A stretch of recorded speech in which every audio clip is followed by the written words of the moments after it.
All right, back for another beer review, and today I'll be reviewing yet another beer from New Park Brewing, and they're out of West Hartford, Connecticut, and this is their blender, the Festivus variant.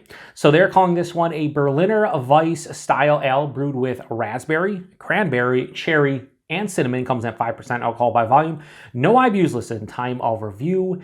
This can is just over 3.5 months old. I'm going to give a huge thanks and shout out once again to a very good friend of mine and viewer of the channel, Rick, for this beer. So big thanks to him. In the description box, I'll post a link to the beer mail unboxing video I did that contains all the goodies. He hooked me up with it. He hooked me up with two different variants of blender. This is the first of the two that I'm reviewing. I'm super excited about this one for a couple of reasons. First and foremost, the ingredients list screams like a mixed berry cherry kind of pie. You got the cinnamon, you got raspberry, cranberry, and cherry, and that just sounds exciting. And then the second thing is the name, Festivus. So I'm a pretty big Seinfeld fan, and about a year and a half ago, I went back and watched the entire series from beginning to end. Never did that before. I've seen all the episodes, but I never watched from beginning to end, and I was happy I did. There are some storylines that connect from season to season and whatnot. But anyway, Festivus is one of my favorite episodes, definitely top 5, although I don't think it's actually named Festivus as the title, but it's fantastic. So the feats of strength, one of the parts of Festivus, and my feat of strength here right now is going to be drinking a 16-ounce sour beer completely. I mean, that's pretty hard to do nowadays. Get acid reflux and heartburn and everything. So I'm going to try to power through it. Anyway, let's crack this one open, get it in the glass, see what we got going on. So I did see a couple good friends of mine. Ooh, I knew that was going to go anywhere. And fellow beer tubers Dan and Mike over at FLX Beer Reviews. They reviewed this one in the past couple months, and they were really digging on it too. I'm pretty sure they did it as a whodunit beer, which I thought was cool. Always makes it a little bit more fun. And the blenders, the one that I had, I love that it had like a sour base to it. It's a heavily fruited beer, but I'm pretty sure you don't get like the pectin and whatnot. It's kind of reminiscent of the Toppling Goliath Fandango sours, where like they're heavily fruited, but they don't, I don't think they mix them post-fermentation. I think they actually just brew with the puree and whatnot. So that is pretty cool. And this is pretty awesome looking. And anyway, we'll put the can over here. They have blenders all over the place on it. So yeah, it has this magenta color, this deep purple color. Can't see through it. Hold it up to the light. About a 2-finger of a pinkish colored head that is very soap sudsy looking. But yeah, that definitely looks like some kind of, sour, fruited sour to some degree. Let's get a nose. So I get the cinnamon and I get the cherry. It's like cherry pie. They're also brewing this one with Mosaic hops, although I don't think they say it anywhere in the can. Yeah, so the cherry and the raspberry are the two things sticking out to me. I will say this and be honest with you, when it comes to cranberry and beers, unless it's a cranberry flavor as opposed to like real cranberries, it's tough for me to pick up on cranberry. It always gets lost, especially if it's with other fruits and whatnot. So I would never tell you there's cranberry in it based on the nose. It's definitely cherry, raspberry, and cinnamon in that order. The base kind of malt that it has here is a kind of like a doughy pastry type of thing going on. So I'm gonna honestly say it smells like kind of like a cherry pie, but it doesn't smell crazy sweet. There's almost this kind of I did a mystery beer recently from a good friend of mine, viewer of the channel, Steven from Fox Farm. That was a Mandarin Goza. It had sea salt, coriander, and Mandarin oranges, and I could smell it was going to be a tart / sour beer, something in that realm, and I get that here as well. So yeah, this smells really good, and I can't wait to get into it. So cheers, everybody. Thanks again, Rick.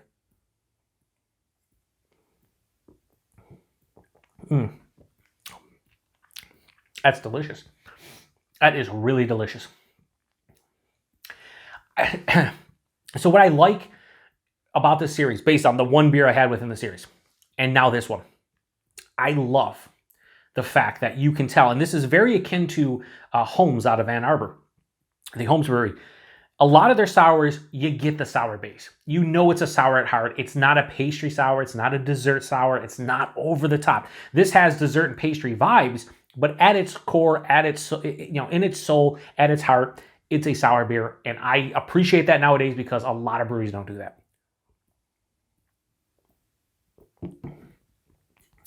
Body in this isn't like, over the top, thick and syrupy like a lot of the heavily fruited sours can be. It's like medium, touch over medium body. A little bit bigger than a 5% beer should be, but it's nice. And then the mouthfeel, it's not, super creamy, and the mouthfeel is not like, basically drinking a fruit smoothie. It has a nice crisp. It's like mild to moderately carbonated.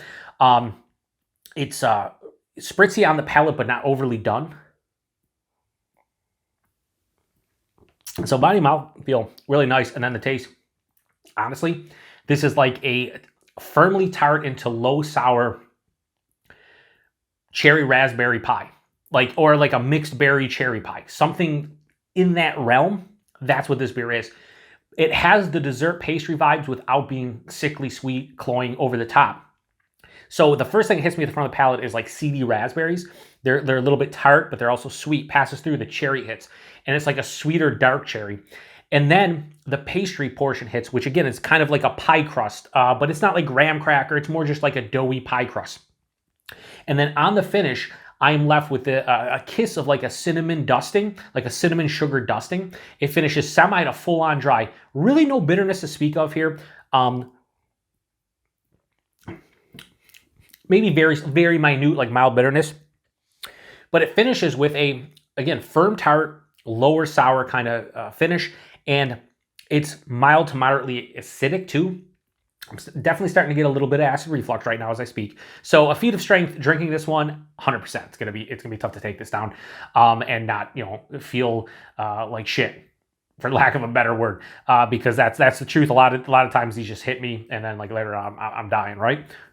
And I have to take some kind of medication to slow it down. So I will say, flavor wise, what this beer is, the body and the mouthfeel, this is really good, really tasty, but the acidity and everything along with it, which is a proper for the style, just kind of interferes with my enjoyment level to a certain degree, but this is still quite delicious. Yeah, and it's held up. Almost 4 months old, just over 3.5 months old. The cinnamon's still there. The fruits are there. Again, I don't think I pick up on cranberry, even this was fresh. And if I was doing this blind, I would probably say either raspberry or cherry. And I would call out the cinnamon, but there's no way I'm hitting cranberry, and I'd probably miss one of the two raspberry cherries. And I probably think this is more like 6.5% because the body's a little bit bigger. But yeah, anyway, there's not much more to say about this one other than it's really damn tasty. And thanks to Rick for hooking me up with this one. So Blender, the Festivus variant from New Park. I have no issues whatsoever giving this one a, we'll go low 4 out of 5. I'll go 4.45 out of 5. Why? I don't know. That was just in my head. So 4.45 out of 5 for this variant. Really good beer. Price point availability, price point $23 a 4-pack. They mention it on Instagram. And then availability, I'm pretty sure New Park is brewery only. If they do get any distro, it's very local. I mean, I've never seen them available anywhere outside Connecticut. I could be wrong, so Rick or anybody else, but I'm pretty sure the availability of New Park is quite local. But anyway, yeah, huge thanks to Rick for this one. If anybody out there has had this one before, anything within the Blender series, what is your favorite within the series? The other one he sent me was Brunch, which I have reviewed with the aforementioned Dan and Mike over on their channel, but I'm going to re-review it on my channel because I never reviewed it on my channel. He was nice enough to send it, and I kind of want to revisit that one too. It was, I think, like tangerines and... might have been tangerine and cranberry, or maybe tangerine and grapefruit. I forget about Brunch, but it definitely was only a couple fruits, so I'm curious to see how that one is, but this one is quite delicious. 5%, you really can't tell. And again, there's no like pectin or anything on this. I think this is my preference nowadays when it comes to these heavily fruited sours. I don't want to mix post-fermentation with a bunch of fruit puree. I'd rather you just brew with a shit ton of fruit puree and have something that still has a base and a soul to it as far as an actual style goes. I think they nailed this one. Stylistically, probably close to a 5 out of 5. Personal preference, a little bit lower, but I still enjoy it. So thanks again to Rick. Thanks to everybody stopping by for another beer review here on the Beer Patrol. To the next one, cheers.